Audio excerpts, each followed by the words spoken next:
Hello guys, आज मैं आप सबके सामने एक बार फिर से हाजिर हूँ लेकर आप लोगों के लिए एक क्राइम हॉरर स्टोरी जो कि सस्पेंस से भरी हुई है।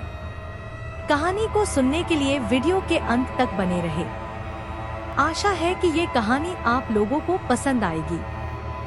दोस्तों, अगर आपने मेरे चैनल को सब्सक्राइब नहीं किया है तो इसे सब्सक्राइब जरूर कर लीजिए ताकि मेरे चैनल से जुड़ी छोटी से छोटी डिटेल सबको मिलती रहे। और अगर आपको यह वीडियो पसंद आ रहा है तो लाइक का बटन जरूर दबाएं, साथ ही साथ कमेंट बॉक्स में मेंशन करें और इसे ज्यादा से ज्यादा शेयर करें। शिवांश नगर, एक ऐसा नाम जो सुकून और ठंडी हवाओं का एहसास कराता था। लेकिन आज 1998 की उस सर्द धुंध भरी रात में वह सुकून एक भयानक ठंडी हकीकत में बदल गया था। शहर के केंद्र में, जिसे स्थानीय लोग चौक कहते थे, एक पुराना पत्थर का फव्वारा था। फव्वारे में पानी की कलकल की आवाज सदियों से शहर की शांति का प्रतीक थी, पर आज उस आवाज की जगह एक खामोशी थी, एक गहरी असहज खामोशी, एक ऐसा सन्नाटा जो किसी के भी अंतर मन को चीर दे। वे शांति किसी के भी दिल को दहला देने के लिए काफी थी। इंस्पेक्टर विक्रम को अपनी आंखें मलनी पड़ी।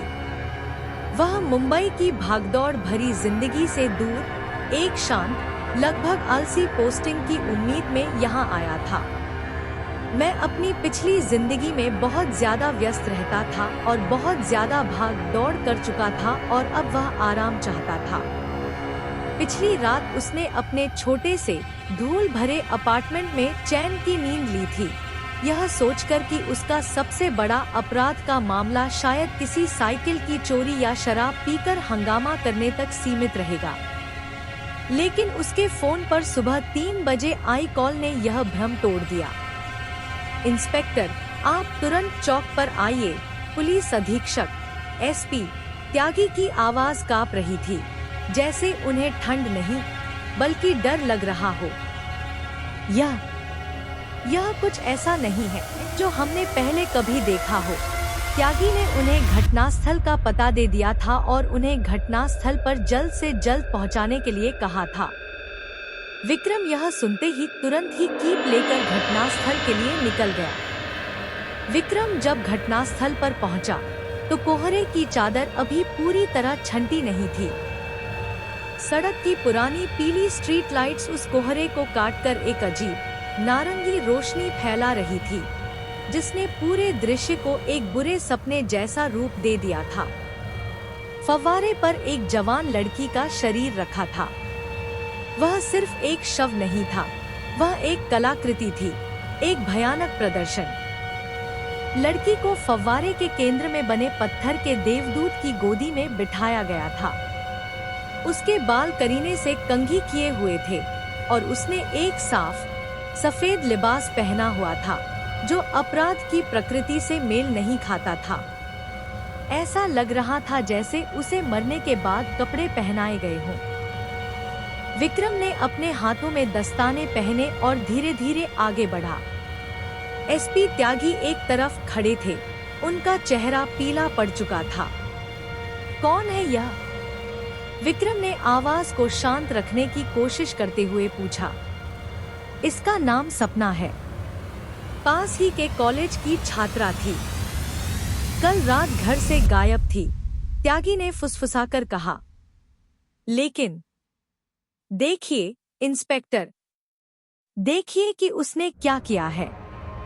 तुम्हें कैसे पता कि यह कल रात से गायब थी? इंस्पेक्टर विक्रम ने पूछा।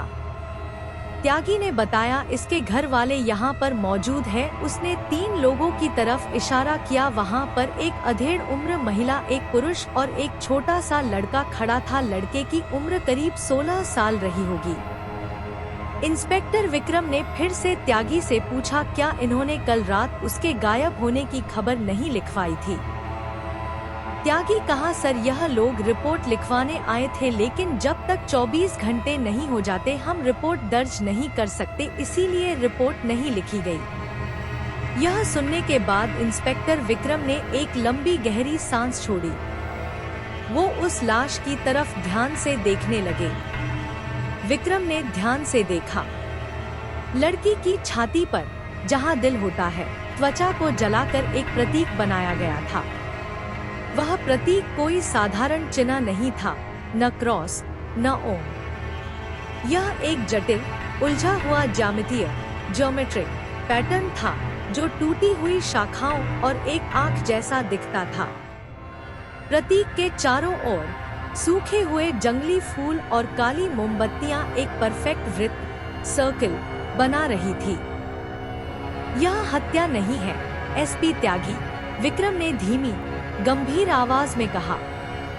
यह एक प्रस्तुति है, एक संदेश। विक्रम ने अपनी टॉर्च नीचे झुकाई। लड़की के चेहरे पर कोई संघर्ष का निशान नहीं था। उसकी आंखें खुली थी, लेकिन उनमें भय नहीं था, बल्कि एक खालीपन था, जैसे उसकी आत्मा को जबरन बाहर खींच लिया गया हो। विक्रम ने अनुभव किया कि उसे इस मामले में पहली बार एक गहरी, असहज सनसनी महसूस हो रही थी। यह क्रूरता से परे था। ये कुछ ऐसा था जैसे यह अपवित्र हो। यह किसी की मानसिक क्रूरता जैसा था।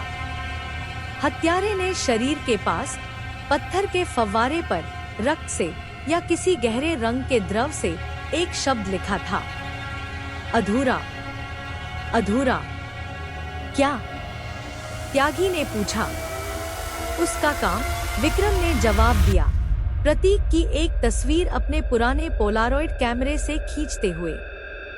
हत्यारा अभी संतुष्ट नहीं है, विक्रम ने आगे कहा।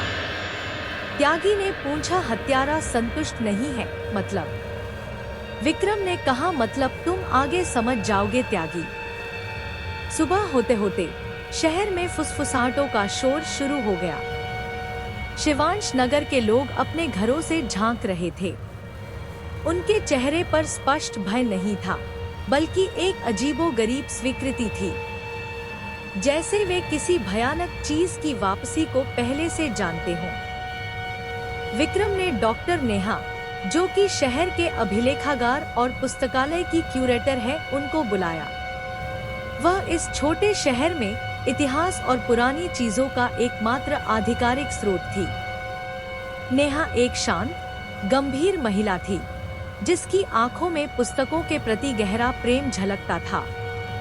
उनकी इतिहास और इतिहास से जुड़ी वस्तुओं में कुछ खास दिलचस्पी थी। जब विक्रम ने नेहा को प्रतीक की तस्वीर दिखाई, तो उसका चेहरा तुरंत फीका पड़ गया। उसकी आंखें प्रतीक पर टिकी रहीं, जैसे वह उसे दूर करने की कोशिश कर रही हो। विक्रम ने नहीं से पूछा, क्या आप इसे जानती हैं, डॉक्टर नेहा? नेहा ने अपनी कांपती हुई उंगलियों से तस्वीर पकड़ी। यह जाले का चिन्ह, द वेब साइन है। मैंने इसे कई साल पहले एक बहुत पुरानी पांडुलिपि में देखा था, जिसके बारे में शहर के संस्थापक जमींदार विश्वनाथ जी ने लिखा था। विक्रम ने हैरानी से और उत्सुकता से नेहा की तरफ देखते हुए कहा, क्या है यह? कोई स्थानीय गुंडागर्दी? नेहा ने सिर हिलाया। नहीं इंस्पेक्टर, यह इससे बहुत बहुत पुराना है। विश्वनाथ खुद उस समय के दौरान शहर के इतिहास के बारे में लिखता था, जब यहाँ पर अंधकार के बुनकर का पंथ सक्रिय था। विक्रम ने हैरानी से पूछा, पंथ यहाँ? क्योंकि उसे अब तक यह एक मानसिक रोगी या सीरियल किलर का काम लग रहा था। नेहा ने कहा, हाँ, वे लोग खुद को शिल्पकार, आर्टिसंस कहते थे। उनका मानना था कि जीवन और मृत्यु के बीच की रेखा एक भ्रम है, और वे जीवन के धागों का उपयोग करके मृत्यु की कलाकृति बनाते थे। उनकी पूजा में बलिदान शामिल थे, जो कच्चे माल कहलाते थे। विक्रम को ठंड महसूस हुई, लेकिन इस बार यह ठंड कोहरे की नहीं थी। नेहा ने आगे कहना जारी रखा, और यह जाले का चिन्ह, यह बुनकर का हस्ताक्षर था। वे मानते थे कि वे समाज से अधूरे या टूटे हुए धागों को हटाकर पूर्णता ला रहे हैं। उनकी पांडुलिपि में एक बात बार बार लिखी गई। विक्रम ने नेहा की तरफ देखा। उसकी आंखें आशंका से भरी थी। कोई ऊपर है, विक्रम ने फुसफुसाया। उसने अपनी सर्विस पिस्टल निकाली और तहखाने के संकरे दरवाजे की ओर बढ़ा। तुम यहीं रुको, उसने नेहा से कहा। वह सीढ़ियों पर चढ़ा। हर कदम पर उसकी सांसें तेज हो रही थी। शहर की खामोशी के नीचे भयानक राजों का शोर शुरू हो चुका था और इंस्पेक्टर विक्रम, जिसे लगा था कि वह यहाँ शांति खोजने आया है, अब खुद एक ऐसी भयानक कलाकृति का हिस्सा बनने जा रहा था जिसका बुनकर अभी भी अज्ञात था। विक्रम ने तहखाने की सीढ़ियां दो दो करके चढ़ी। उसकी सर्विस पिस्टल मजबूती से उसके हाथ में थी।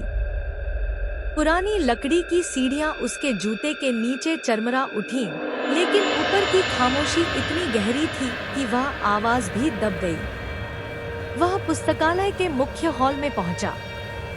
हॉल में चारों ओर ऊंची अंधेरी किताबों की अलमारियां थी, जिन पर पीली पड़ चुकी पांडुलिपियां सदियों के राज समेटे खड़ी थी। टूटने की आवाज एक मेज से आई थी, जहां पढ़ने के लिए किताबें रखी जाती थी। एक छोटा चीनी मिट्टी का गुलदस्ता जमीन पर पड़ा टूट चुका था और उसके टुकड़े फर्श पर बिखरे हुए थे, पर वहां कोई नहीं था। विक्रम ने दरवाजों की ओर देखा। मुख्य प्रवेश द्वार अंदर से बंद था, यानी इंट्रूडर, घुसपैठिया, अभी भी इमारत के अंदर था। वह सावधानी से किताबों की अलमारियों के बीच से होता हुआ आगे बढ़ा। अंधेरे के कोने में एक हल्की सी आहट हुई।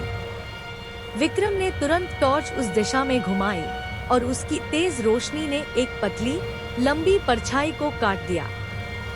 परछाई एक आदमी की थी, जिसने सिर पर एक काली ऊनी टोपी पहन रखी थी और उसका चेहरा स्कार्फ से ढका हुआ था।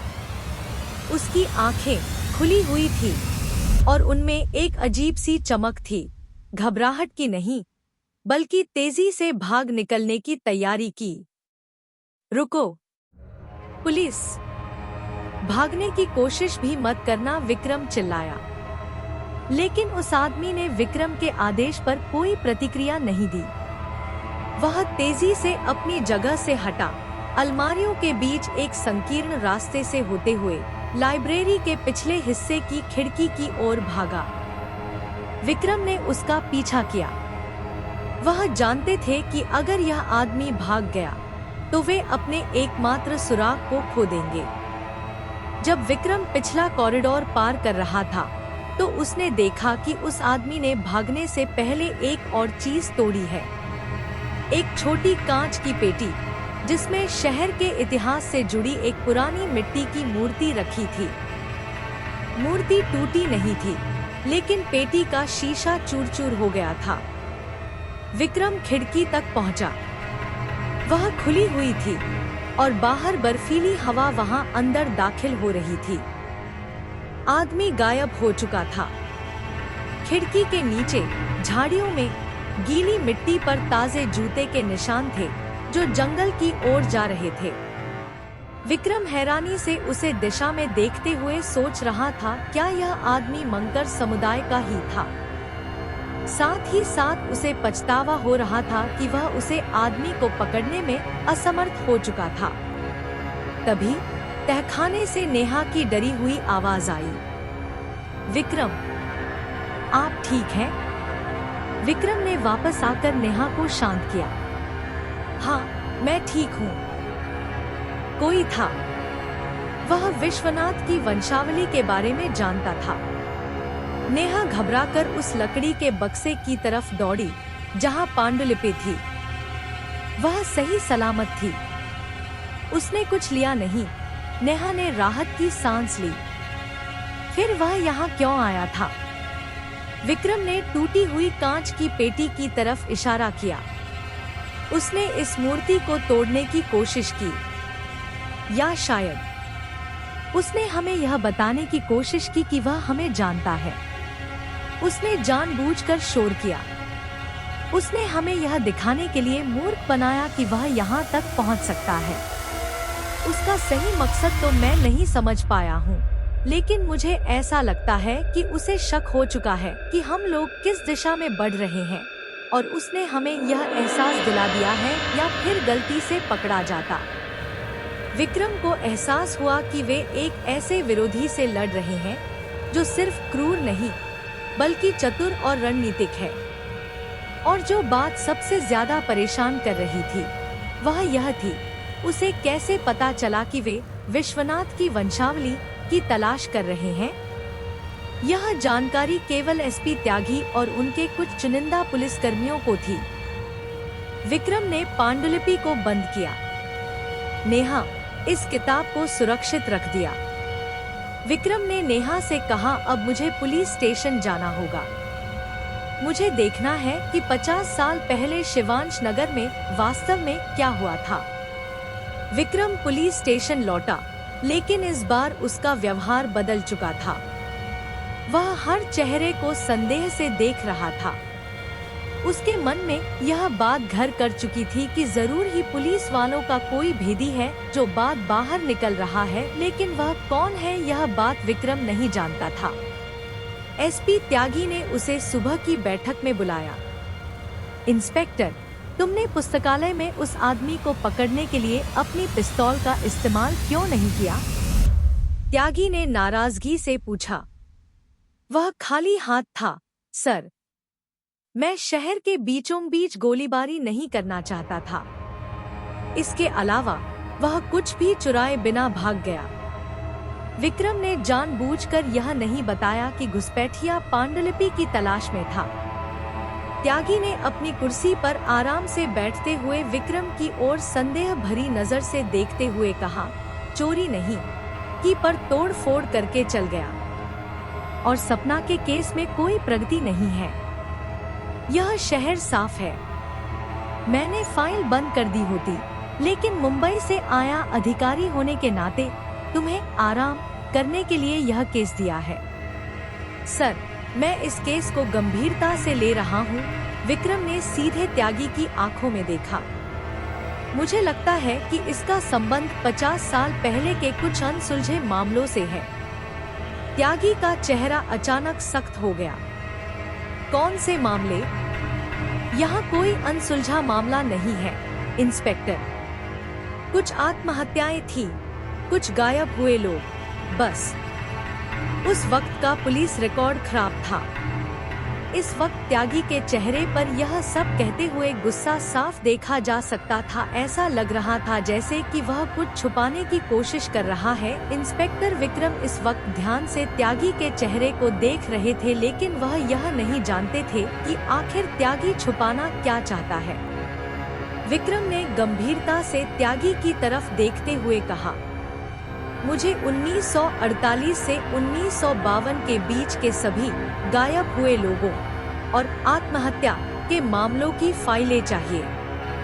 त्यागी ने लंबी गहरी सांस छोड़ी और कहा, रिकॉर्ड्स पुराने और अधूरे हैं, उन्हें ढूंढना अब मुश्किल होगा। मुझे बस, विक्रम ने रहस्यमय मुस्कुराहट चेहरे पर लाते हुए कहा, मुझे फाइल रूम की चाबी दे दीजिए, सर। फाइल मैं उन्हें खुद ढूंढ लूंगा। यह सुनते ही त्यागी का चेहरा गुस्से और लाचारी से भर चुका था। त्यागी ने कुछ देर तक उसे घूरा, फिर अपनी मेज से एक भारी जंग लगी चाबी निकालकर उसे दे दी। उसने गुस्से और गंभीरता में कहा, उन्हें बर्बाद मत करना विक्रम। ये हमारे शहर का इतिहास है। विक्रम ने रात का समय फाइल रूम में बिताने का फैसला किया। कमरे में धूल और सीलन की भयंकर बदबू थी। फाइलें इतनी पुरानी थी कि उन्हें छूने से डर लगता था। वह घंटों तक पुराने अखबारों और कागजों के ढेरों में खोज करता रहा। आखिरकार उसे एक संदूक मिला जिस पर लिखा था, अनसुलझा वर्गीकृत 1948 से 52 फीट। संदूक में 3 फाइलें थी। केस 1949, राजू एक 22 वर्षीय युवक जिसे पुलिस ने जंगल में फांसी पर लटका हुआ पाया था। पुलिस रिपोर्ट में लिखा था, मानसिक अस्थिरता के कारण आत्महत्या। केस 1950।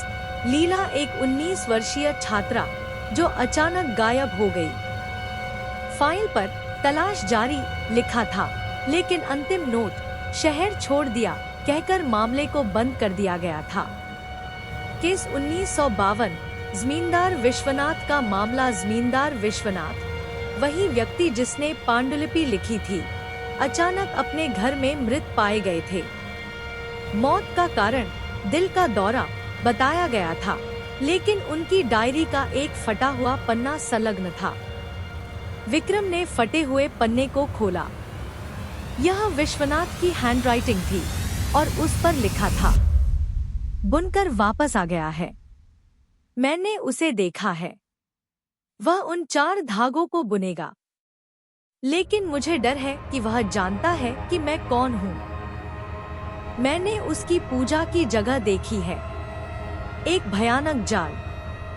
अगर मैं मारा जाता हूँ तो याद रखना, यह दिल का दौरा नहीं है, यह एक बलिदान है। विक्रम को झटका लगा। विश्वनाथ को पता था कि वह मारा जाएगा, और उसने 4 धागों का जिक्र किया था, जो डॉक्टर नेहा की पांडुलिपि की बात को सही साबित करता था। यह आत्महत्या नहीं थी, यह पुनरावृत्ति थी। यह सब 50 साल पहले भी हुआ था, लेकिन इन पुराने मामलों में सपना का क्या कनेक्शन था? विक्रम ने सपना की पुरानी फाइल निकाली। वह अपने फोन डायरी में कुछ फोन नंबर्स को हाईलाइट करके रखी थी। एक नंबर पर R.V लिखा था। जब विक्रम ने पुलिस रिकॉर्ड में राजू के पिता का नाम देखा, तो उनके माथे पर पसीना आ गया। राजू विश्वनाथ। पहला शिकार। सपना उस राजू विश्वनाथ की पोती थी, जिसे 1949 में आत्महत्या के नाम पर मार दिया गया था। यह व्यक्तिगत था। हत्यारा केवल अधूरे धागों को नहीं चुन रहा था, वह चुन रहा था उन परिवारों को जिन्होंने अतीत में इस पंथ या बुनकर को चुनौती दी थी। विक्रम को शहर के किसी भी सदस्य पर भरोसा नहीं रहा।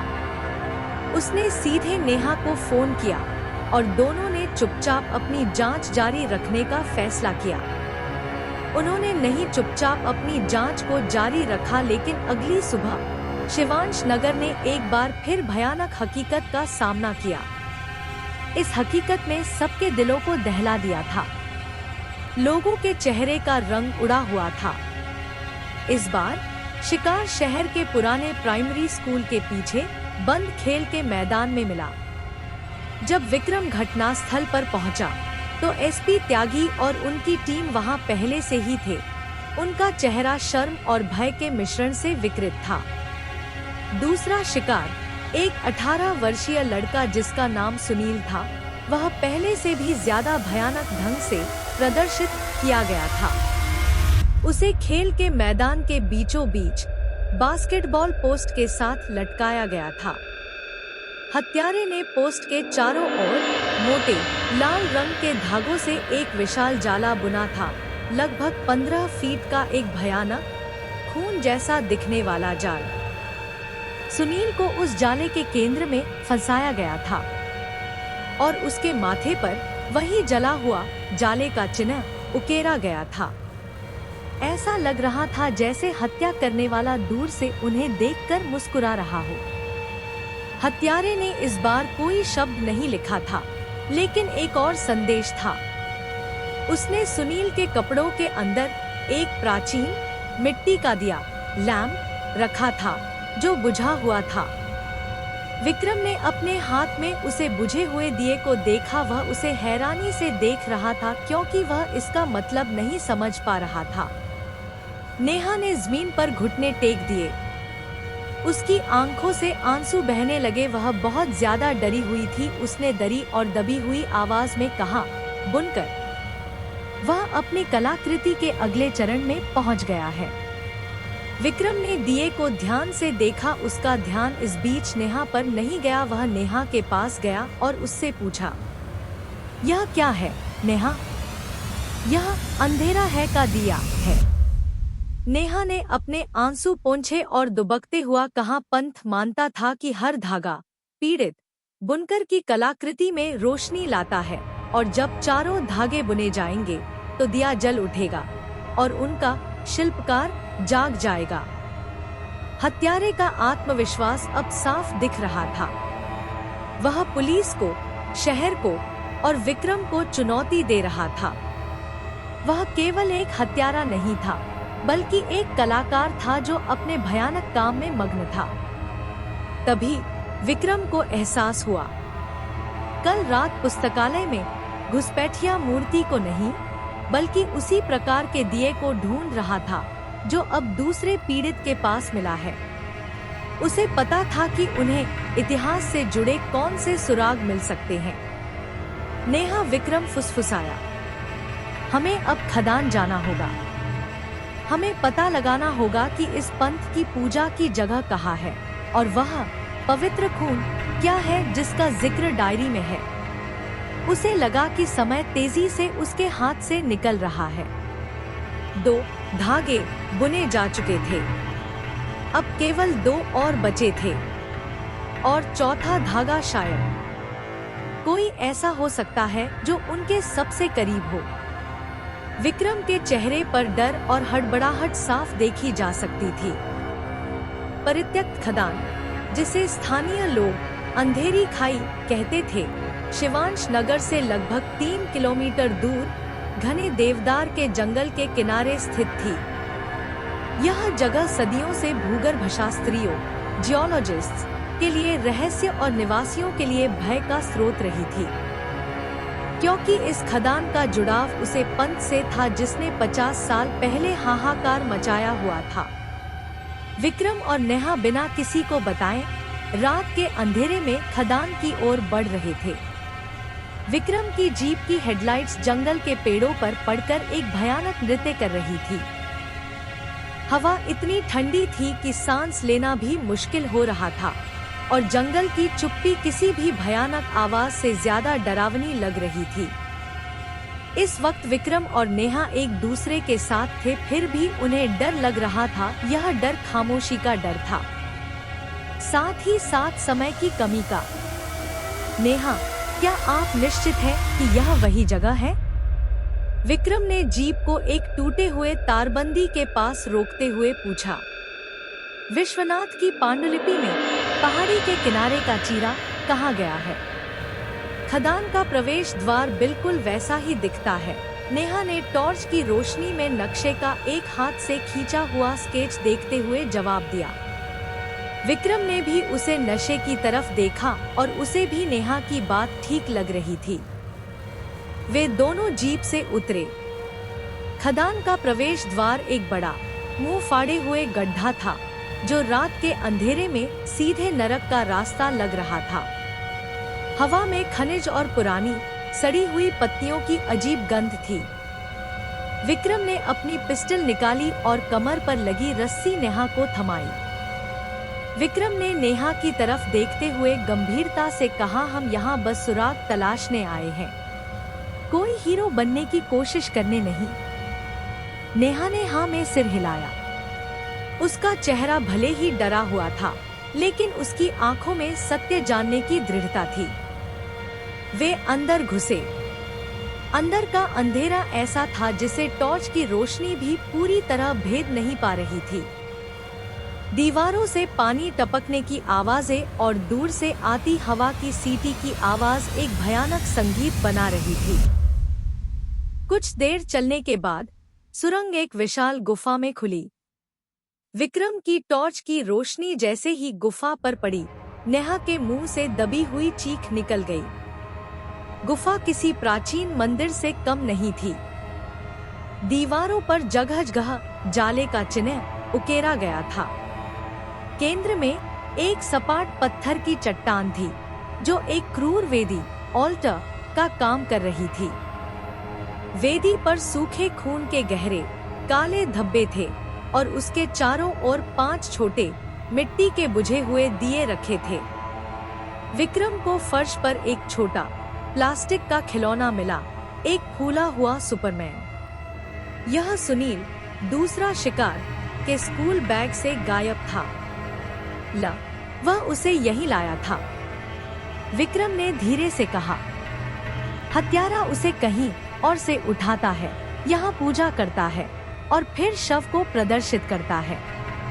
नेहा ने अपनी टॉर्च गुफा के पिछले हिस्से में घुमाई, जहाँ टूटी हुई लकड़ी की अलमारी जैसी कोई चीज थी। वहाँ विश्वनाथ की पांडुलिपि का एक और टुकड़ा फंसा हुआ था।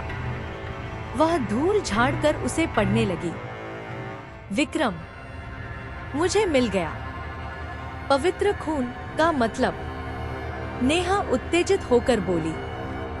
यह शुद्धता, प्योरिटी के बारे में नहीं है। यह शहर के संस्थापक विश्वनाथ और उनके 3 दोस्तों से जुड़ी है। इन चारों ने सदियों पहले इस पंथ को दबा दिया था। बुनकर का मानना था कि उन्हें इस शहर पर राज करने के लिए श्राप मिला है, तो हत्यारा बदला ले रहा है। विक्रम ने पूछा।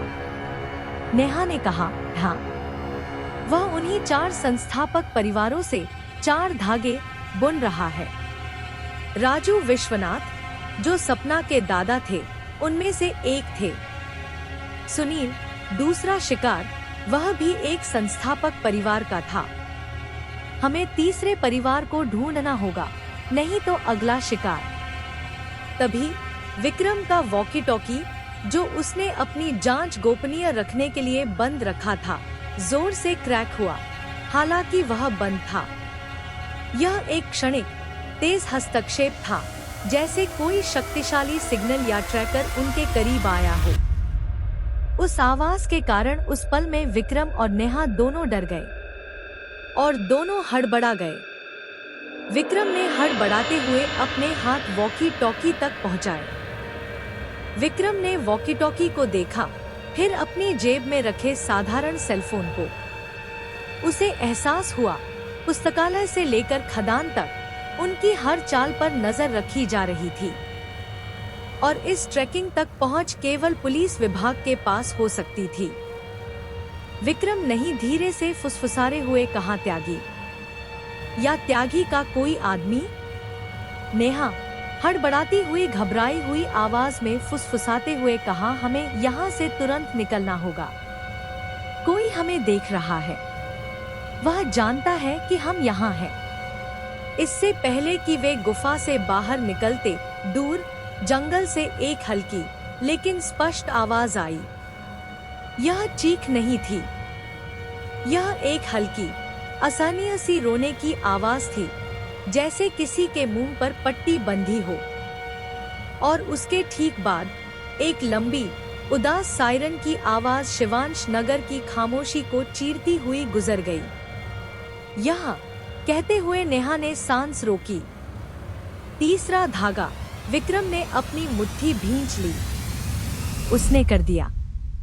हम बहुत देर कर चुके हैं। विक्रम के चेहरे पर गुस्सा और पछतावा साफ देखा जा सकता था। उन्हें खदान से वापस अपनी जीप तक भागना पड़ा। उनके दिमाग में केवल एक ही विचार था, तीसरा शिकार कहाँ है और वह किस संस्थापक परिवार से संबंधित है। विक्रम और नेहा वापस पुलिस स्टेशन पहुंचे। सायरन की आवाज उस जगह से आ रही थी जहां शहर के मेयर अशोक राय का बड़ा घर था। राय परिवार शिवांश नगर के सबसे पुराने और सबसे अमीर परिवारों में से एक था। मेयर राय, जो हमेशा शांत और प्रतिष्ठित दिखते थे, बाहर खड़े थे। उनका चेहरा आंसुओं और भय से लथपथ था। उनकी 25 वर्षीय बेटी रिया राय गायब हो गई थी। मेयर राय ने जमीन पर पड़े एक छोटे अजीब कागज के टुकड़े की ओर इशारा किया। यह मेरी बेटी के कमरे में मिला, वह लगभग टूटते हुए बोले। इसके बाद अचानक से वह बिफर कर जोर जोर से रोने लगे। विक्रम धीमे कदमों से उसे कागज की ओर बढ़ा। उसने कागज उठाया।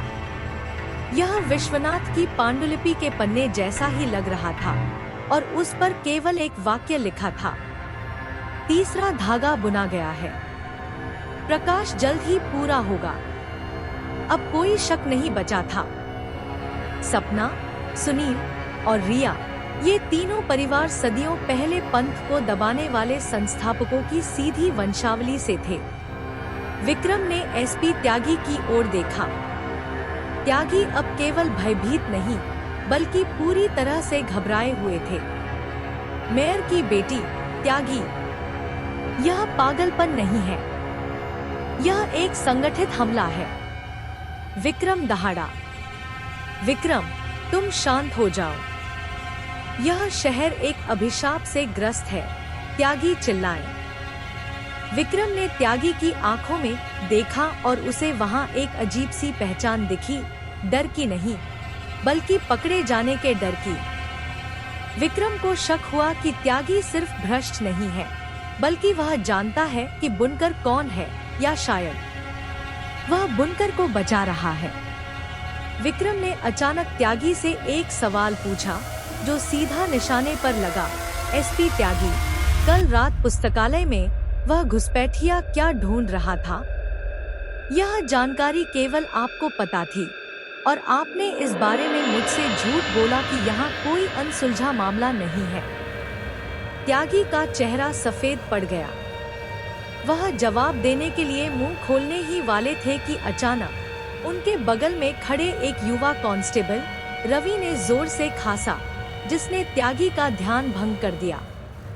कांस्टेबल रवि, जो हमेशा शांत और काम में डूबा रहता था, हमेशा विक्रम के इर्द गिर्द घूमता रहता था, मदद करने की पेशकश करता था। विक्रम ने रवि को पहले कभी संदेह की दृष्टि से नहीं देखा था, लेकिन अब उसने महसूस किया कि रवि की आंखें अजीब ढंग से चमक रही थी, ठीक उसी तरह जैसे पुस्तकालय में उस घुसपैठिए की आंखें चमक रही थी। विक्रम को अब रवि पर शक हो चुका था। उसे लग रहा था कि रवि ही वह शख्स है जिसे उसने पुस्तकालय में देखा था। रवि, तुम ठीक हो? विक्रम ने पूछा। हाँ सर, बस गला खराब है, रवि ने कहा, लेकिन उसके हाथ कांप रहे थे। विक्रम को एहसास हुआ, पुस्तकालय का घुसपैठिया त्यागी नहीं था, वह रवि था, जो अंदर की खबरें बुनकर तक पहुंचा रहा था, और शायद खुद पंथ का सदस्य था।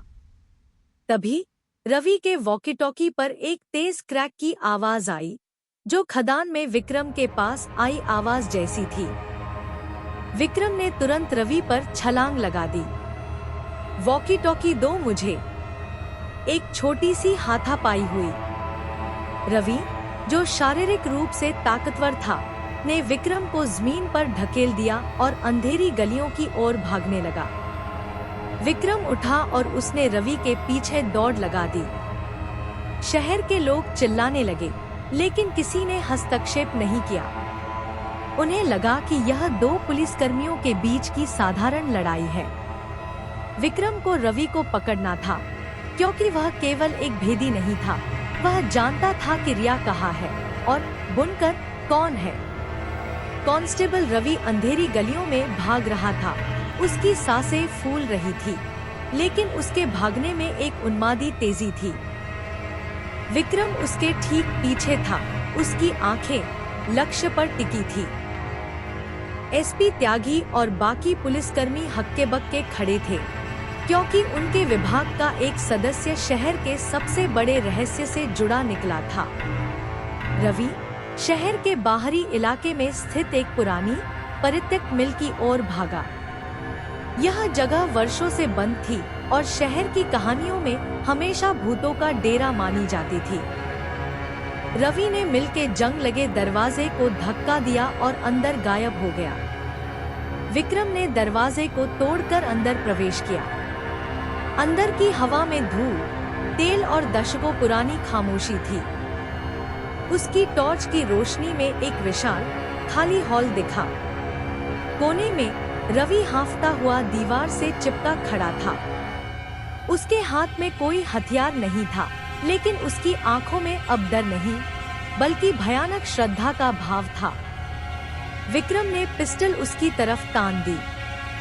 रवि, रुक जाओ। रिया कहाँ है? और बुनकर कौन है? रवि हंसा, एक भयानक पागलपन भरी हंसी। वह कहीं नहीं है इंस्पेक्टर, वह हर जगह है। और वह बुनकर नहीं है, वह शिल्पकार है। वह हमारे शहर को उसकी सड़ी हुई जड़ों से आजाद कर रहा है। तुम्हारी बकवास बंद करो, रिया राय कहा है। विक्रम ने फिर से गुस्से में चीखते हुए पूछा। वह लगभग बुना जा चुका धागा है, रवि ने घुटनों के बल बैठकर फुसफुसाया। तीसरा धागा उसे पुरानी वेधशाला ऑब्जर्वेटरी में प्रदर्शित किया जा रहा है। तभी रवि ने अपनी वर्दी की जेब से एक छोटा टेप रिकॉर्डर निकाला और उसे जमीन पर फेंककर पैर से कुचल दिया। तुम हमारा पीछा नहीं कर सकते इंस्पेक्टर, अब वह तुम्हें बुनेगा। तुम आखिरी धागे हो, रवि चिल्लाया। विक्रम समझ गया, खदान में जो क्रैक की आवाज आई थी वह वॉकी टॉकी से नहीं बल्कि रवि के इस छोटे ट्रैकर से थी जिसे वह बंद करने के बहाने कुचल रहा था। विक्रम ने रवि को कसकर पकड़ा। बुनकर कौन है? उसका नाम बताओ, दर्द से कराहते हुए रवि ने हकलाते हुए कहा। वह है डॉक्टर विशाल शर्मा, शहर का सबसे सम्मानित व्यक्ति। वह शिल्पकार के पंथ का उत्तराधिकारी है। उसने ही 50 साल पहले विश्वनाथ के बेटे को फांसी दी थी और अब वह उनके वंशजों को कला के लिए चुन रहा है। वह अपनी कलाकृति पूरी करने के लिए चौथे धागे की तलाश में है। और वह तुम हो, डॉक्टर विशाल शर्मा, शहर का सबसे दयालु और भरोसेमंद चिकित्सक। वह हमेशा मेयर राय के साथ खड़ा रहता था, गरीबों की मदद करता था। उसने एक मुखौटा पहना हुआ था और उसके पीछे इतना भयानक चेहरा छिपा था कि किसी ने कभी उसके पीछे झांकने की हिम्मत नहीं की। विक्रम ने रवि को पुलिस अधीक्षक त्यागी के पास वापस भेजने के लिए फोन किया, लेकिन उसे पता था कि समय बर्बाद करने का कोई मतलब नहीं है। रिया खतरे में थी। वह सीधे नेहा के पास भागा, जो अभी भी मेयर के घर पर आतंकित खड़ी थी। विक्रम ने डरते हुए कहा, नेहा, डॉक्टर विशाल शर्मा बुनकर है। वह रिया को पुरानी वेधशाला में ले गया है। हमें जल्दी करनी होगी। वेधशाला? नेहा ने चौंक कर कहा। वह काला टीला ब्लैक हिल पर है। पंथ का मानना था कि वह जगह आकाश और अंधेरे को जोड़ती है। वह चौथी और अंतिम वेदी होगी। विक्रम को एहसास हुआ, डॉक्टर विशाल ने रवि को उन्हें फंसाने के लिए छोड़ दिया था ताकि वह अपनी अंतिम कलाकृति शुरू कर सके। विक्रम और नेहा की जीप अंधेरे में काला टीला की ओर तेजी से भाग रही थी। टीले के ऊपर पुरानी वेधशाला की टूटी हुई गुंबदनुमा छत एक प्रेत की आंख की तरह दिख रही थी। विक्रम के दिमाग में एक विचार कौंधा, जिसने उसे अंदर तक हिला दिया। विश्वनाथ की पांडुलिपि के अनुसार 4 संस्थापक परिवार थे। सपना विश्वनाथ परिवार, सुनील दूसरा संस्थापक और रिया राय परिवार। चौथा कौन था? नेहा। चौथा संस्थापक परिवार कौन था? विक्रम ने घबराकर पूछा। नेहा ने पुरानी पांडुलिपियों को खंगालते हुए कहा, चौथे का नाम डायरी में कभी नहीं लिखा गया था। बस अंधेरे के रखवाले, कीपर्स ऑफ द डार्क का जिक्र है। ऐसा माना जाता था कि यह परिवार शहर के राजों को छिपाने के लिए जिम्मेदार था, इसलिए उन्होंने अपनी पहचान मिटा दी। जैसे ही वे वेधशाला के गेट पर पहुंचे, विक्रम को एक भयानक सच्चाई का आभास हुआ। विक्रम ने डरते हुए हैरानी से पूछा, नेहा, तुम कहां से हो? तुम्हारा परिवार? नेहा ने कहा, मेरा परिवार? मेरा परिवार तो पिछले 50 सालों से इसी शहर के पुस्तकालय का क्यूरेटर रहा है इंस्पेक्टर। मेरे पूर्वज, उन्होंने ही विश्वनाथ की पांडुलिपि को तहखाने में छिपाया था। विक्रम सोचने लगा, अंधेरे के रखवाले, वे लोग जो सच्चाई को छिपाते थे। अचानक से जैसे विक्रम को कुछ समझ में आया और उसकी आंखें एक आशंकित डर से और हैरानी से बड़ी हो गई। विक्रम ने गाड़ी को जोर से रोका। नेहा, वापस जाओ। तुम चौथा धागा हो। बुनकर जानता है कि तुम कौन हो। लेकिन बहुत देर हो चुकी थी। वेधशाला का मुख्य दरवाजा खुला था और अंदर से एक धीमी, उदास धुन आ रही थी। विक्रम ने नेहा को पीछे रहने का आदेश दिया और पिस्टल तानकर अंदर घुसा। वेधशाला का मुख्य कक्ष एक विशाल, गोलाकार हॉल था। केंद्र में डॉक्टर विशाल शर्मा खड़ा था। उसने डॉक्टर का साफ कोट नहीं पहना था, बल्कि एक काला, हुड वाला लिबास पहना था, जिसके किनारे जाले के चिन्ह से सजे थे। उसके चेहरे पर शांति थी, एक भयानक, उन्मादी शांति। रिया राय एक कोने में बंधी हुई थी। उसके मुंह पर पट्टी बंधी थी और उसकी आंखें खुली थीं, पर वह जिंदा थी। रिया के चारों ओर मोमबत्तियों का एक और घेरा बना था, लेकिन इस बार मोमबत्तियां नीले रंग की थी। इंस्पेक्टर विक्रम हैरानी और तेजी से अपनी आंखों को चारों तरफ घूमते हुए वहां का जायजा ले रहा था। इंस्पेक्टर के चेहरे पर डर साफ देखा जा सकता था, क्योंकि वह जानता था कि अगर कोई व्यक्ति इतना शातिर है तो उसने यहाँ भी सुरक्षा का इंतजाम किया ही होगा। स्वागत है, इंस्पेक्टर विक्रम, डॉक्टर विशाल ने अपनी आवाज में कोई जल्दबाजी न दिखाते हुए कहा। मुझे पता था कि तुम आओगे। तुम ही हो जिसने खेल को दिलचस्प बनाया। डॉक्टर, रिया को छोड़ दो, विक्रम दहाड़ा। डॉक्टर, विशाल हंसा। मैं डॉक्टर नहीं हूँ, इंस्पेक्टर। मैं शिल्पकार हूँ। मैं बुनाई कर रहा हूँ। सपना, सुनील और यह धागा, रिया, ये तीनों परिवार सदियों पहले हमारे पंथ के प्रकाश को बुझाने के लिए जिम्मेदार थे। मैंने उनसे बदला लिया है। वेधशाला का मुख्य कक्ष एक विशाल, गोलाकार हॉल था। केंद्र में डॉक्टर विशाल शर्मा खड़ा था। उसने डॉक्टर का साफ कोट नहीं पहना था, बल्कि एक काला, हुड वाला लिबास पहना था, जिसके किनारे जाले के चिन्ह से सजे थे। उसके चेहरे पर शांति थी, एक भयानक, उन्मादी शांति। रिया राय एक कोने में बंधी हुई थी। उसके मुंह पर पट्टी बंधी थी और उसकी आंखें खुली थीं, पर वह जिंदा थी। रिया के चारों ओर मोमबत्तियों का एक और घेरा बना था, लेकिन इस बार मोमबत्तियां नीले रंग की थी। इंस्पेक्टर विक्रम हैरानी और तेजी से अपनी आंखों को चारों तरफ घूमते हुए वहां का जायजा ले रहा था। इंस्पेक्टर के चेहरे पर डर साफ देखा जा सकता था, क्योंकि वह जानता था कि अगर कोई व्यक्ति इतना शातिर है तो उसने यहाँ भी सुरक्षा का इंतजाम किया ही होगा। स्वागत है, इंस्पेक्टर विक्रम, डॉक्टर विशाल ने अपनी आवाज में कोई जल्दबाजी न दिखाते हुए कहा।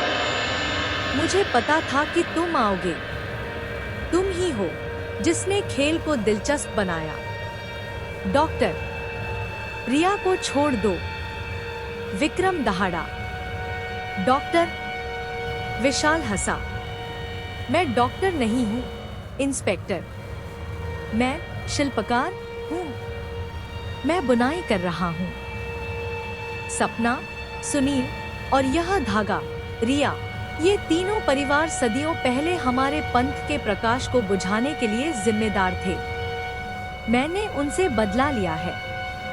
विशाल ने अपने हाथों को ऊपर उठाया और तभी विक्रम ने देखा कि उसके हाथ में एक प्राचीन, धारदार औजार था, जिस पर खून के धब्बे लगे थे। वही औजार जिससे वह जाले का चिन्ह उकेरता था। 3 धागे बुने जा चुके हैं, लेकिन कलाकृति को पूर्ण करने के लिए 4 धागे चाहिए। विशाल ने मुंह घुमाया और उसकी नजर विक्रम के पीछे खड़ी नेहा पर पड़ी।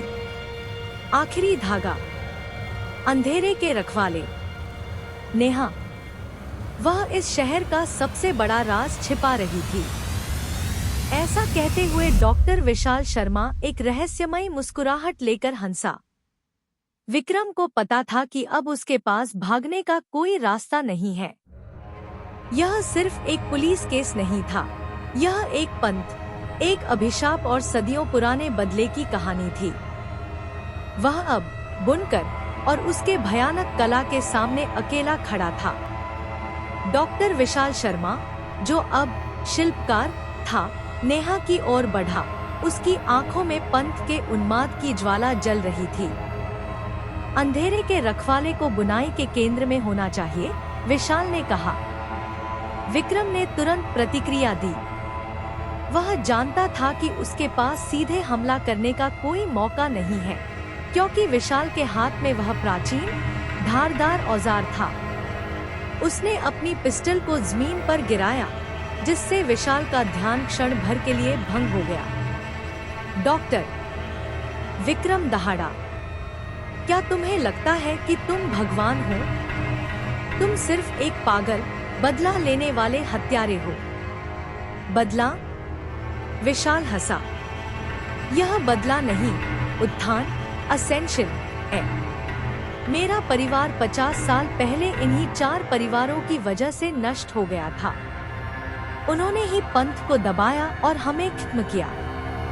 मैं उन्हें पुनर्जन्म दे रहा हूँ, उनकी आत्माओं को मुक्त कर रहा हूँ, ताकि वे हमेशा के लिए मेरी कलाकृति में जी सकें। विक्रम ने विशाल की ओर एक पत्थर फेंका, जो वेधशाला की टूटी हुई दीवार से गिरा था। पत्थर विशाल के कंधे पर लगा, जिससे वह लड़खड़ाया। इसी क्षण का फायदा उठाकर विक्रम विशाल की ओर झपटा। दोनों के बीच भयानक संघर्ष शुरू हो गया। विशाल अपनी उम्र से ज्यादा मजबूत था, जैसे किसी पागलपन की शक्ति ने उसे पकड़ लिया हो। वह चिल्ला रहा था, अधूरा, अधूरा, मुझे पूरा करना है। विक्रम विशाल को रिया से दूर रखने की कोशिश कर रहा था। तभी विशाल ने अपनी कोहनी का वार विक्रम की पसली पर किया। विक्रम दर्द से करा उठा और विशाल ने उस प्राचीन औजार से विक्रम पर वार करने की कोशिश की। विक्रम एक झटके में पीछे हटा, लेकिन विशाल ने औजार से वार करके वेधशाला के पुराने लकड़ी के टेलीस्कोप स्टैंड को काट दिया। स्टैंड जोर से नीचे गिरा। इस शोर के बीच नेहा ने अपनी बहादुरी दिखाई। उसने पास पड़ा मोमबत्तियां बनाने के लिए रखा हुआ भारी पुराना मोटर उठाया और विशाल के सिर पर पूरी ताकत से वार कर दिया। धमाका हुआ। विशाल जमीन पर गिरा। उसके हाथ से औजार छूट गया। विक्रम तुरंत औजार की ओर लपका और उसे उठा लिया। विशाल जमीन पर पड़ा छटपटा रहा था, लेकिन उसकी आंखें अभी भी खुली थी और वे नेहा को घूर रही थी। नेहा, तुम 5वां धागा हो, विशाल फुसफुसाया। तुमने खुद को बुनाई में शामिल कर लिया है। अब कलाकृति कभी पूरी नहीं होगी। बुनकर, दूसरा बुनकर आएगा। विक्रम ने विशाल के ऊपर झुककर उसे हथकड़ी लगाई। वह अभी भी जिंदा था, लेकिन उसका पागलपन चरम पर पहुंच चुका था। नेहा ने रिया के पास जाकर उसकी पट्टी खोली। रिया सदमे में थी, लेकिन सुरक्षित थी। विक्रम ने अपने वॉकी-टॉकी पर त्यागी को फोन किया। उसकी आवाज अब आत्मविश्वास से भरी थी। एसपी त्यागी, वेधशाला में आइए। हत्यारा डॉक्टर विशाल शर्मा गिरफ्तार हो चुका है। रिया राय सुरक्षित है। कांस्टेबल रवि को हिरासत में ले लिया गया है। और हाँ, यहाँ एक और लाश है, डॉक्टर विशाल शर्मा की पिछली कलाकृतियों के अवशेष। यह जगह अब क्राइम सीन है। सुबह तक पुलिस की गाड़ियां और फोरेंसिक टीमें वेधशाला पहुंच चुकी थी। डॉक्टर विशाल को ले जाया गया। उसने विरोध नहीं किया, बस मुस्कुराता रहा। विक्रम और नेहा एक साथ पुलिस स्टेशन वापस आए। एसपी त्यागी ने विक्रम को घूर कर देखा। विक्रम, तुमने मुझे फंसाने की कोशिश की? त्यागी ने नाराजगी से पूछा। नहीं सर, मैंने आपको जगाने की कोशिश की। आप शहर की शांति बनाए रखने के लिए सच को दबा रहे थे। 50 साल पहले भी आपने यही किया था। कांस्टेबल रवि आपका आदमी था, लेकिन बुनकर डॉक्टर विशाल था। इस वक्त विक्रम के चेहरे पर एक आत्मविश्वास भरी मुस्कुराहट थी। विक्रम ने त्यागी के सामने विश्वनाथ की डायरी का पन्ना रखा। विश्वनाथ ने कहा था, यह दिल का दौरा नहीं है, यह बलिदान है। आपने 50 साल तक इस शहर को झूठ में रहने दिया और उस झूठ ने बुनकर को वापस आने की हिम्मत दी। त्यागी चुप रहे। उनका कंधा झुक गया। शिवांश नगर एक सुंदर जगह थी। हमने सोचा कि अगर हम इसे भूल जाएंगे तो यह अभिशाप चला जाएगा। लेकिन कुछ राज मरते नहीं हैं, इंस्पेक्टर, वे बुने जाते हैं। त्यागी ने धीमी और अफसोस भरी आवाज में कहा। विक्रम ने नेहा की तरफ देखा। नेहा ने अपनी जेब से वह फटा हुआ ताबीज निकाला जो उन्हें पहले शिकार के पास मिला था। डॉक्टर विशाल ने कहा कि मैं 5वां धागा हूँ, नेहा ने कहा। उसने मुझे मारने की कोशिश नहीं की, उसने मुझे बुनाई का हिस्सा बना लिया। शायद वह चाहता था कि कोई ऐसा हो जो इस कहानी को पूरा करे। विक्रम ने ताबीज को अपने हाथ में लिया। वह मर नहीं गया है नेहा, उसका पागलपन इस शहर की मिट्टी में बुना हुआ है। हो सकता है वह दूसरा धागा न हो, बल्कि कोई और हो, जिसका जिक्र विश्वनाथ ने किया था, द साइलेंट वन। 2 हफ्ते बाद शिवांश नगर वापस शांत हो गया था, लेकिन वह पुरानी शांति वापस नहीं आई। अब यह एक ऐसी खामोशी थी जिसके नीचे डर का शोर छिपा था। डॉक्टर विशाल शर्मा को एक मानसिक अस्पताल में भेज दिया गया था, लेकिन उन्होंने कभी बोलना बंद नहीं किया। वह बस धागे और बुनाई के बारे में बड़बड़ाते रहते थे। कांस्टेबल रवि को गिरफ्तार कर लिया गया था। विक्रम ने मुंबई वापस जाने का टिकट फाड़ दिया। वह अब यहाँ रुकने वाला था। एक सर्द शाम विक्रम और नेहा लाइब्रेरी में बैठे थे। नेहा विश्वनाथ की पांडुलिपि को पढ़ रही थी और विक्रम पुलिस की फाइलें देख रहा था। एक चीज है विक्रम जो मुझे परेशान कर रही है, नेहा ने कहा। विश्वनाथ की पांडुलिपि में 4 संस्थापक परिवारों के अलावा एक और नाम था जो हाशिए पर लिखा था, द आर्काइविस्ट, वह जो सभी राजों को सहेजता है। विक्रम ने माथा सिकोड़ा। कौन था वह? कोई नहीं जानता, नेहा ने जवाब दिया। यह नाम अचानक से पांडुलिपि से गायब हो गया, जैसे किसी ने उस पर कलम चला दी हो। तभी विक्रम की नजर मेज पर पड़ी, जहां उसने थोड़ी देर पहले उस प्राचीन धारदार औजार को रखा था जिससे विशाल ने वार किया था। उसने देखा कि औजार के हैंडल पर जमींदार विश्वनाथ के नाम के नीचे एक 5वां बहुत ही हल्का जाले का चिन्ह उकेरा गया था, जिसे सिर्फ ध्यान से देखने पर ही देखा जा सकता था। विक्रम का दिल एक पल के लिए धड़कना भूल गया। डॉक्टर विशाल ने कहा था, तुम 5वां धागा हो। क्या इसका मतलब यह था कि पंथ ने सदियों से एक 5वीं वंशावली को अपना शिकार बनाने के लिए छिपा रखा था? विक्रम ने औजार को धीरे से नीचे रखा। उसने नेहा को यह बात नहीं बताई। शिवांश नगर की शांत रात का सन्नाटा उसे डराने लगा। उसे पता था कि द साइलेंट वन की बुनाई अभी खत्म नहीं हुई है।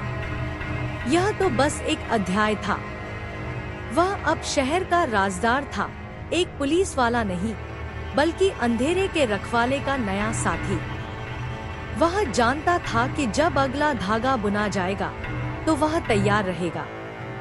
वह अपनी कॉफी का घूंट लेता है और खामोशी से वेधशाला से बरामद की गई रिया राय की एक पुरानी तस्वीर को देखता है। द साइलेंट वन हमेशा बुनता रहता है। शिवांश नगर में सब कुछ सामान्य दिखाने की कोशिश की जा रही थी। मीडिया ने डॉक्टर विशाल शर्मा की कहानी को प्रतिष्ठित चिकित्सक का अचानक मानसिक पतन बताकर कवर किया। एसपी त्यागी ने आधिकारिक तौर पर घोषणा की कि हत्याओं का कारण डॉक्टर शर्मा का पागलपन था, जिसमें कांस्टेबल रवि ने उसकी मदद की थी। पंथ, 4 संस्थापक परिवारों और बुनाई का कोई जिक्र नहीं किया गया था। शहर ने फिर से झूठ का मुखौटा पहन लिया था। विक्रम ने उस झूठ को अनदेखा किया। वह अब आधिकारिक पुलिसकर्मी से ज्यादा एक शोधकर्ता बन चुका था। उसका नया ठिकाना पुस्तकालय का तहखाना था, जहां नेहा ने विश्वनाथ की वंशावली को सुरक्षित रखा था। एक रात नेहा और विक्रम पांडुलिपि के उस फटे हुए पन्ने की जांच कर रहे थे जिस पर द आर्काइविस्ट अभिलेखपाल लिखा था। यह नाम नेहा ने अपनी उंगली हाशिए पर घुमाई। यह किसी ऐसे व्यक्ति का जिक्र है जिसने पंथ के सभी राज और विश्वनाथ की पांडुलिपि को शहर के बाहर के लोगों से छिपाया था। लेकिन 1952 के बाद यह नाम गायब हो गया, जैसे किसी ने उसे जानबूझकर मिटा दिया हो। विक्रम ने पूछा।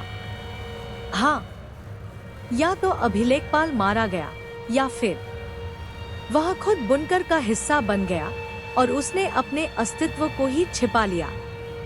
विक्रम के दिमाग में हथकड़ी लगे डॉक्टर विशाल की मुस्कान कौंध गई। वह हार नहीं मानता था। वह चाहता था कि हम इस बुनाई को जारी रखें। उसे पता था कि जब तक राज दफन है, उसकी कला जीवित रहेगी। विक्रम ने अपनी जेब से वह औजार निकाला जिस पर 5वां हल्का जाले का चिन्ह उकेरा गया था। यह 5वां धागा क्या है, नेहा? अगर यह वंशावली से जुड़ा नहीं है, तो यह किसे दर्शाता है? क्या यह मेरी मुंबई की फाइल मेरा अतीत है, या क्या यह तुम हो, अंधेरे के रखवाले की बेटी? नेहा ने गहरी सांस ली। हो सकता है, लेकिन 5वां धागा हमेशा धागे को काटने वाले को दर्शाता है, वह जो बुनाई को रोकता है। और हर बार बुनाई को रोकने वाला खुद ही जाल में फंस जाता है। कांस्टेबल रवि ने जेल में आत्मसमर्पण कर दिया था और अब वह पागलपन की हद तक खामोश था। उसने केवल एक शब्द कहा था, जान। विक्रम और त्यागी के बीच अब एक अजीब रिश्ता था। त्यागी अब भी ऊपर से सख्त थे, लेकिन भीतर से डरे हुए थे। उन्होंने विक्रम को रवि से अकेले मिलने की अनुमति दी। जेल की काल कोठरी में रवि एक कोने में दुबका हुआ था। उसके चेहरे पर भयानक डर था, जैसे वह दीवारों के पीछे कुछ देख रहा हो। रवि, बुनकर मर चुका है। अब तुम्हें डरने की जरूरत नहीं है। मुझे बताओ, द साइलेंट वन कौन है? विक्रम ने पूछा। रवि ने अपनी आंखें ऊपर उठाई। उसकी आवाज एक भयानक फुसफुसाहट में बदल गई। साइलेंट वन वह है जो बुनाई की किताब लिखता है। वह नहीं मरता। बुनाई की किताब? रवि ने अपने दांत भींच लिए, जैसे उसे बोलने में असहनीय दर्द हो रहा हो। वह हर धागे को रिकॉर्ड करता है, हर खून को, और वह जानता है कि बुनकर का काम केवल एक मोहरा था। तभी रवि ने अपनी उंगली से फर्श पर मिट्टी पर कुछ लिखना शुरू किया। यह तेजी से बुना गया एक संदेश था, और यह रवि की अपनी हैंडराइटिंग में नहीं था। ऐसा लग रहा था जैसे कोई दूसरा हाथ उसे नियंत्रित कर रहा हो। रवि ने लिखा, वह आपके घर में है। वह अभिलेखपाल था। वह अगला बुनकर है। जैसे ही रवि ने आखिरी अक्षर लिखा, उसका शरीर एक भयानक ऐंठन के साथ जमीन पर गिर गया और वह अचेत हो गया। विक्रम ने उस संदेश को देखा। वह आपके घर में है। विक्रम का दिमाग घूम गया। उसका घर? वह तो पिछले 2 हफ्तों से केवल अपने छोटे धूल भरे अपार्टमेंट में रह रहा था। उसके घर में कौन हो सकता है?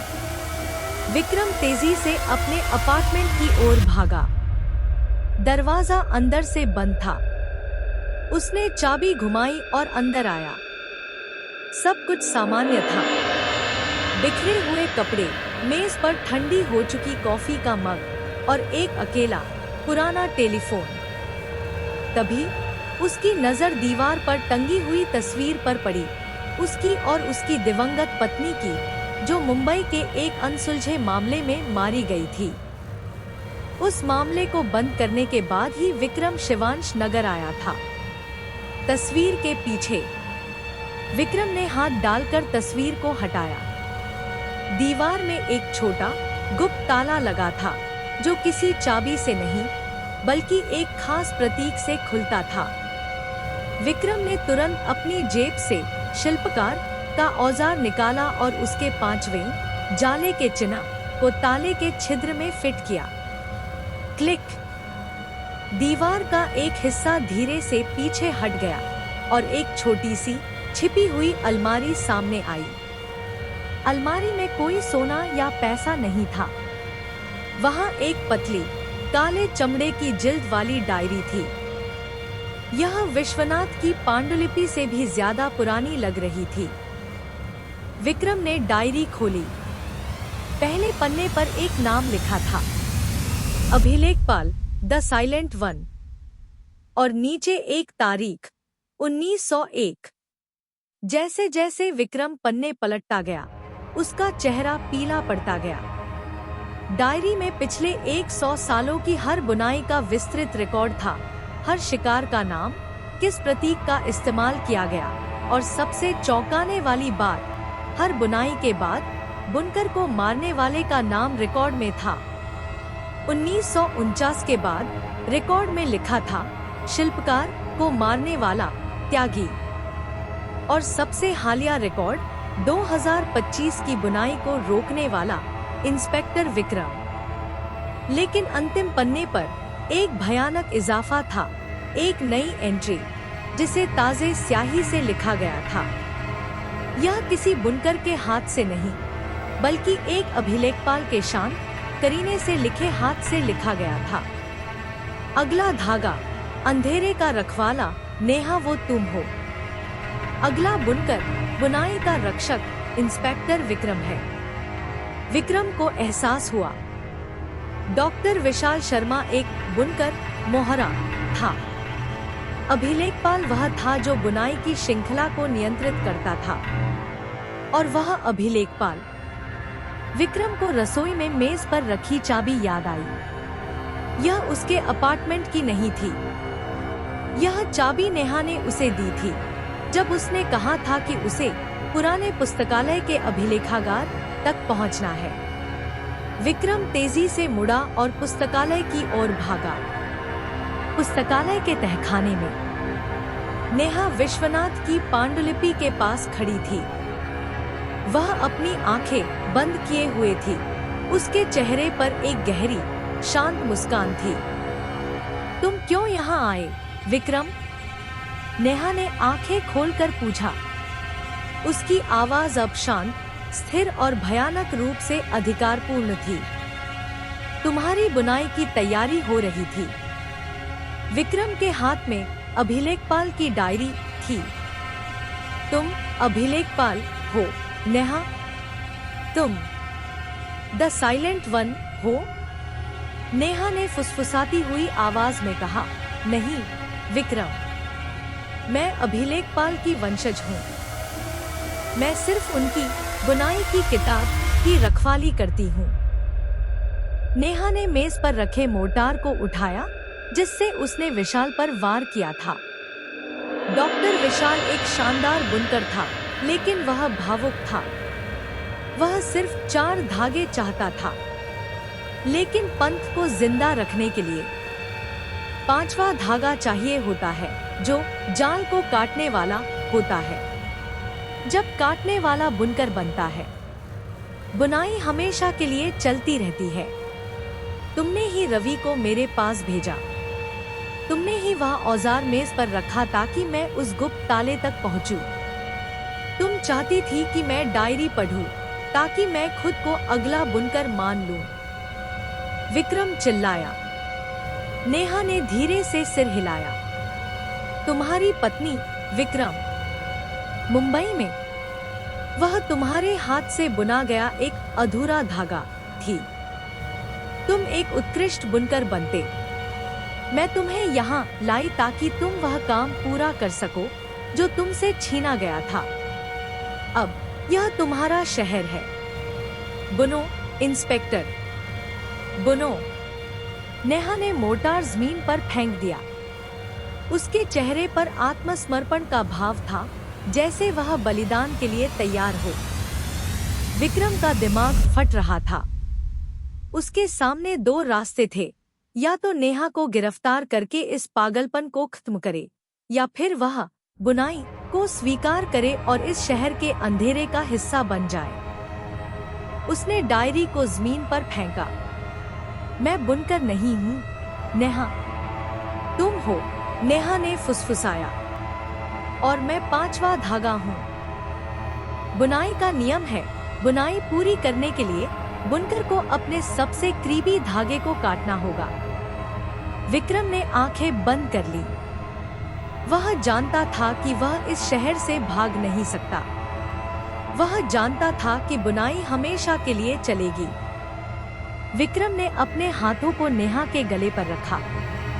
विक्रम, धन्यवाद, नेहा फुसफुसाई, और उसकी आंखों में संतुष्टि का एक अजीब भाव था। विक्रम ने उसे जोर से दबाया। बाहर शिवांश नगर की शांत रात में किसी ने भी उस दबी हुई अंतिम चीख को नहीं सुना जो लाइब्रेरी के तहखाने से आई थी। इंस्पेक्टर विक्रम ने अपनी आंखें खोली। उसके हाथ कांप रहे थे। सामने नेहा का शरीर जमीन पर पड़ा था। वह अब न इंस्पेक्टर था, न ही अंधेरे के रखवाले का साथी। वह उठकर खड़ा हुआ। उसने जमीन से प्राचीन धारदार औजार उठाया और उसे डायरी के ऊपर रखा। उसकी नजर बुझी हुई मोमबत्तियों पर पड़ी। धीरे धीरे बुझे हुए दिए जो अब तक अंधेरे थे चमकने लगे।